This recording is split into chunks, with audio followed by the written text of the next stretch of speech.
Hello, this is Dr. Dave Maslach talking to you about reciprocity.com. The E is written with a 3. And in this particular video, I want to talk about GMAT scores and whether there actually is a GMAT sort of cutoff to get into a doctorate program or a PhD program around the world. So if you don't know, I'm a professor of innovation strategy and entrepreneurship. And this kind of thing comes up a fair bit. And so all of these kind of videos that I've been doing, these YouTube videos, it's me just trying to give back as much as I possibly can because it's only me.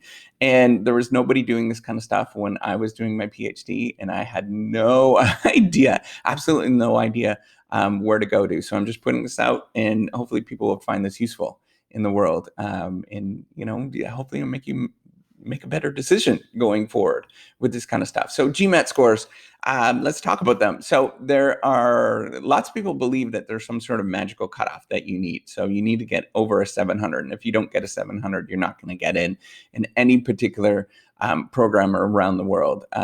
This is absolutely not true. The GMAT scores and GRE, standardized testing scores, it really depends on the supply and demand of applicants in the current year and the current program that you're in, or the school that you're actually applying for. And so you can imagine that there's a certain pool of applicants, there's certain spots, right? So at each school, there's a certain number of spots. There might be, 4 spots, and you get a pool of applicants. Say maybe there's 100 applicants in 1 year. Well, then the GMAT scores, if there's 100 applicants in 1 year, that are going to be relatively high, right? Because there's 100 people that are vying to get into those 4 spots.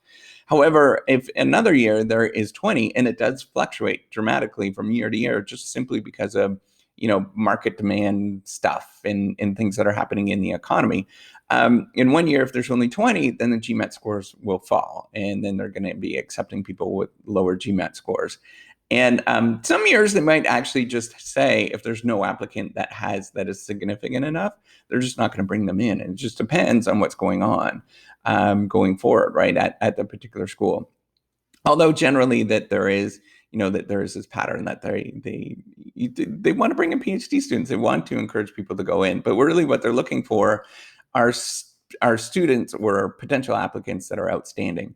And so if you don't necessarily have a high GMAT score, they just want to see that you're going to be dedicated to research and do really cool, amazing stuff. And it's really easy for both the applicant and for the school to default to the standardized score, right? Because it's a number, it's one number. It's really easy. I mean, there's a whole lot of psychology sort of research around this. It becomes a reference point. We recognize this as an important thing that we should be doing or focusing on. It's just one number, but that is by far not even close to what's really going on behind the scenes in terms of how people are assessing it. It's one thing that they are looking at compared to this whole package. So if you are doing amazing stuff and you're demonstrating that you are clearly interested in doing research, right? So you go and you have a couple of papers published, even if they're in low-tier journals, people are going to take you seriously, even if you have a GMAT score that's really low.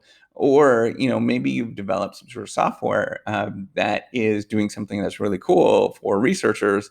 People are going to take you seriously. Or maybe you have letters of references from people that we personally know, or that we would recognize in high esteem and say, oh, that person's amazing. I'm going to pay attention to that letter of recommendation, and I'm going to take that seriously. If you have those kind of things, then the GMAT score is one thing. And often what will happen, or sometimes what will happen, is that you create this sort of conversation with somebody that a researcher around the world or a professor around the world, and you start communicating with them, and you develop a relationship with them.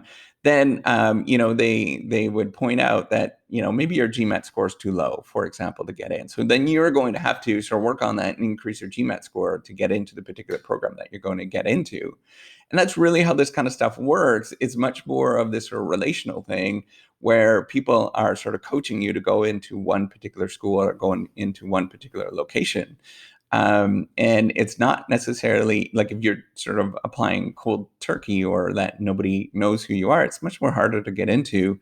And then they're going to default on these sort of standardized scores because we have no idea about who you are and what your sort of skill set is and stuff like that. And so we just go to what's the easiest. And it's really just looking at these standardized scores rather than going into the rich story of who you are and what you're about. And the only way that that can be communicated is by getting letters of recommendation or working with people that are, that are world renowned, right?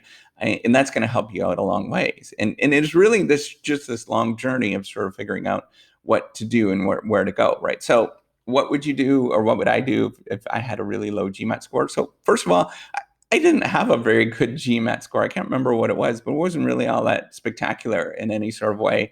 I should have studied a lot more for it. And that's what I would do if you have a low GMAT score. Just retake it. Go do it again. Take the course. Take several courses until you start sort of nailing it. You get good GMAT scores. It's well worth the money to pay for those courses. Highly, highly worth the money to pay for those courses.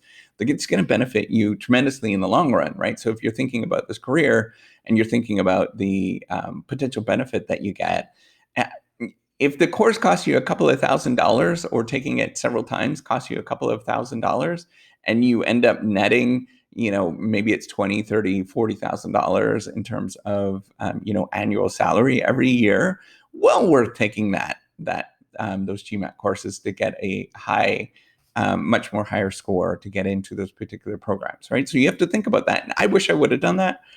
It's kind of, not the brightest person to do that. I was 23, 24, and I was very like, I got to get this done and, move on with my life. But I should have retook that course and really worked on it, and did a wonderful job. I didn't take the course. I just studied from the books, that little booklets that you get from the library. I actually went to the library and just took out the GMAT books and read them and answered the questions for a couple of weeks. And I probably shouldn't have. I should have took it a lot more seriously.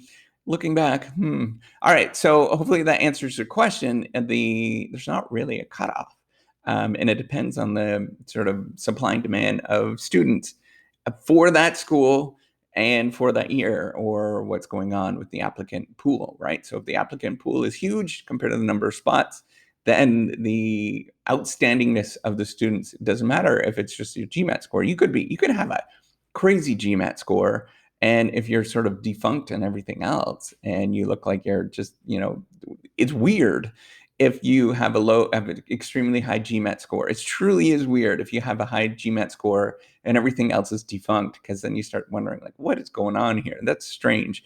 But if you have a very solid package and you're sort of well-rounded in all these different areas, and you have a good, but not crazy outstanding GMAT score, then that looks even better, right? Because then we see that you actually have a package. You are a whole person, rather than just like this outstanding GMAT score, right? It is really strange. Or if you have a low GMAT score, but you're rocking it on everything else, then who cares about that GMAT score? To be honest, it really doesn't matter.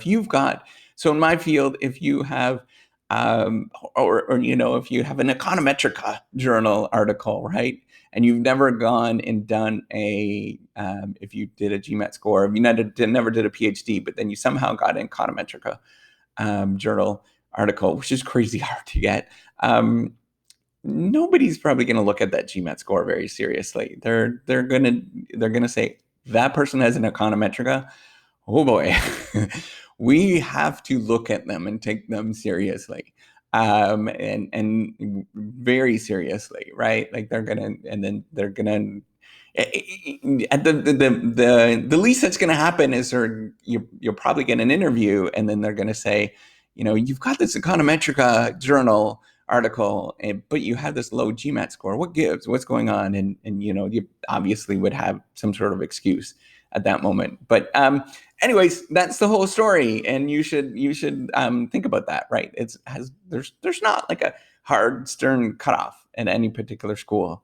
It just depends on supply and demand every day. And there's other videos about GMATs and stuff I have. You can look at them from the past. But anyways, hopefully you like this video. Give me a thumbs up if you did. Do subscribe to the YouTube channel. Anyways, take care. Have a good day. Bye.